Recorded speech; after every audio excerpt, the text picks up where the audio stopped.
I think it will make older people better. I think it will improve their health. My mother happens to be in an assisted living facility.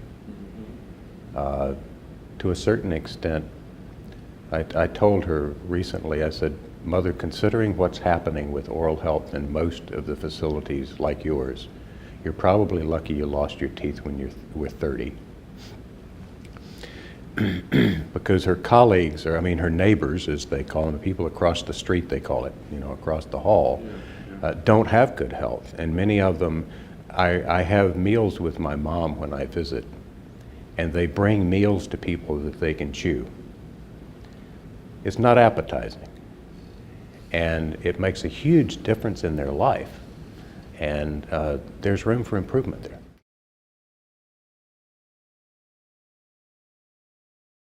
I can't say that I've heard anything that surprised me, though I am sometimes taken aback by the extent of debate.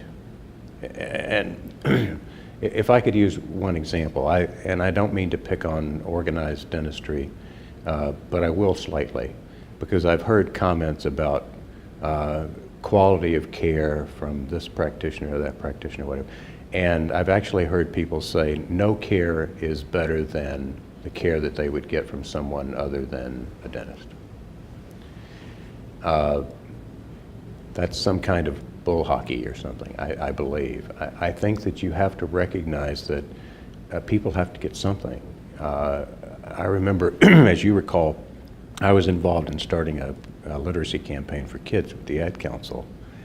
And people were arguing with me about our campaign because they said, you didn't mention fluoride toothpaste. And I said, these people don't even put toothbrushes in their mouth. Let's start with that. Let's start with that. Then we'll get to the next step. Start with a single step, and then we'll move forward. And I think there's some ways that we can do that, whether it's for Medicare beneficiaries or adults under Medicaid or the general population, to convince them that oral health is important to their health. The people in the industry have been actively engaged in a lot of issues. It's very different than some other industries. Even in health and in medical devices and medical supplies, they've been engaged with the professional organizations on an intimate basis, being involved in educational activities, being involved in support and sponsorship activities, et cetera. So I think they're, if you will, closer friends with all of the people who would be involved in this process than perhaps in another industry.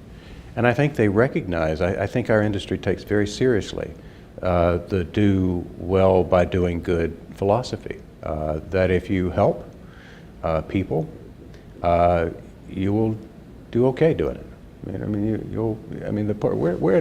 We're for profit on purpose, and we provide things. I mean, that's the American way.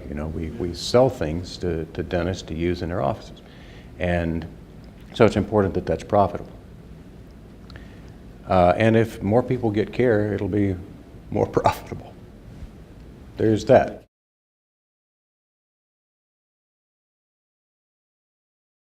I think that the next best step is to engage people who are easily listened to in policy arenas.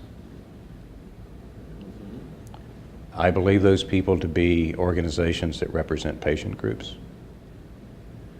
Clearly, there are people who have expertise in dealing with Washington and policy and such. I believe we to be one of those groups, and many of us will be working after we leave this meeting on finding support for this kind of coverage.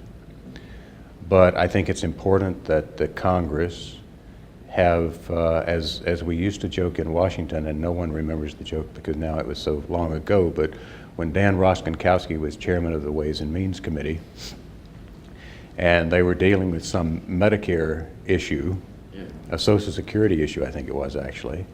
And so there were gray-haired people, men and women, outside his office beating on the hood of his car. And as a result of that, Dan came back in and told the staff, figure out how to fix this. Because he saw directly that there were people in America that wanted it. Yeah. I'm not saying we should go beat on somebody's car. The world's changed. They might arrest us for doing that now. However, I do think that older people need to be engaged who are in policy positions in organizations. Yeah. To reach out to policymakers and make the valid points that are being collected at this meeting. But I think personal relationships with policymakers, particularly elected members of Congress, is going to be critical. And you don't have to find somebody who loves all 535.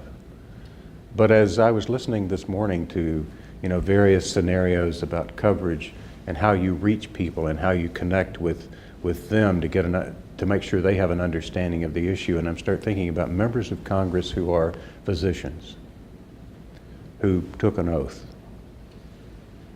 that know about health, members of Congress who are diabetics, who could understand this, members of Congress who have cardiovascular disease of some sort, who have never been told by anyone likely that there might be a link with their mouth and their heart. Yeah.